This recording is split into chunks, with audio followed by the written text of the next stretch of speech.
bu yıl ötken yıl ham bu yıl ikinci yılı 10 hektar yerge yağmurlatış işlerini işlegenmiz.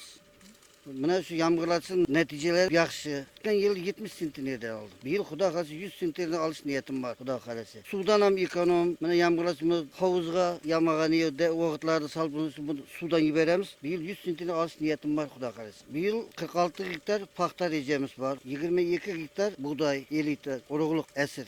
Yangi açılgan yerlerge Mekke yegemiz, Mekke yukarı. 1 hektar keçki ektik. Yine sebze yegemiz, piyaz, sular yegildi şular. Hazırlık günde benim Yolaşkatı fermer hocaliginde 38'te işçi var. Hammasi o'z ishlari bilan band. Mana budaylar başaklab turibdi. Prezidentimiz tomonidan qishloq xo'jaligi ko'p imkoniyatlar berilgan. Mana shu yomg'irlatishga subsidiyalar berilgan. Bu qancha ko'p foyda bu da. Yangi traktorlar lizing asosida 10 yilga texnikalarga ko'p imkoniyatlar yordamlar bergan. Prezidentimizga katta rahmat. Mana shulardan foydalanib o'tgan yili 60-70 traktor olgan edim. Ne Holland 60-70.